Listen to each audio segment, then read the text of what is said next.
현대전에서 헬리콥터는 미사일 한 방이면 추락하는 날파리에 불과하다라는 주장이 제기됐습니다. 최근 우크라이나 전쟁에서 러시아군 헬리콥터가 연달아 터지자 헬기 무용론이 등장한 것인데요. 4월 25일까지 오릭스 통계를 기준으로 러시아군은 총 36대의 헬리콥터를 손실했습니다. 그 종류도 다양한데요. Mi-8 같은 구형 헬기는 물론이고 Mi-28이나 Ka-52 공격 헬기 같은 고성능 헬기 등 다양한 러시아 헬리콥터가 우크라이나군에게 격추되었습니다. 게다가 대부분의 손실이 보병에 의해 발생했습니다. 즉 지금까지 헬기가 일방적으로 제압하는 게 상식으로 여겨졌던 보병에 격추된 것입니다. 우크라이나 보병들이 서방으로부터 지원받은 휴대용 대공 미사일을 통해 러시아군의 헬리콥터를 사냥한 것입니다. 심지어 대전차 미사일로 헬리콥터를 격추하는 진기록을 달성하기도 했는데요.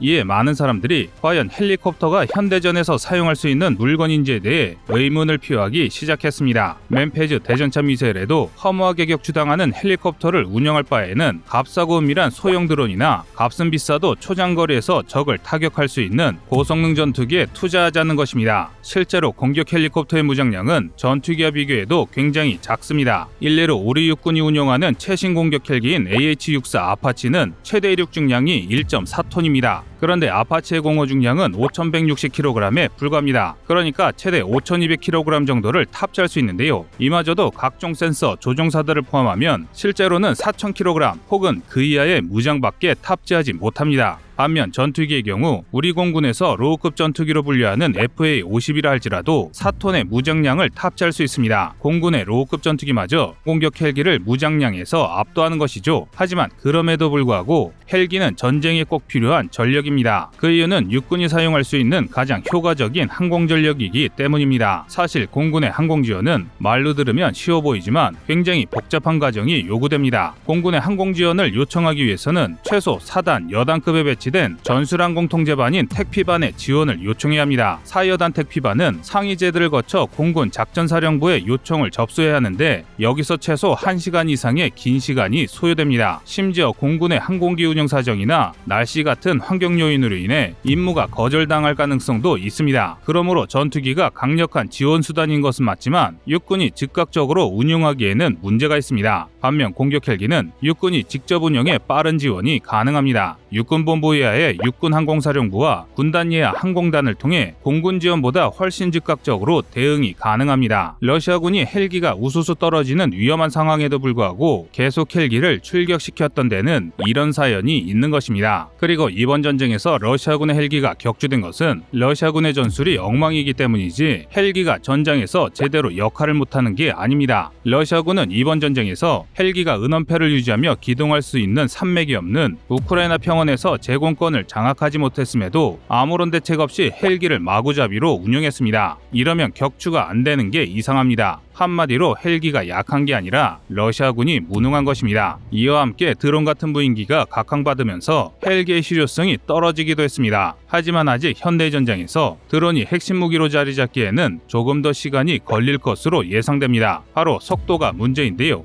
현재 운용 중인 대다수 무인기의 속도는 아무리 빨라야 200km를 넘지 않습니다. 이번 전쟁에서 활약한 터키의 바이락타르 TB2만 하더라도 최대 속도가 230km에 불과한데요. 그래서 아직까지 드론은 방공역망인 군대의 빈틈을 꼬집는 것 이상의 활약을 하기 어렵습니다. 따라서 헬기는 앞으로 수십 년은 더 전장의 핵심 전력으로 사용될 것입니다. 이상 꺼리투브였습니다.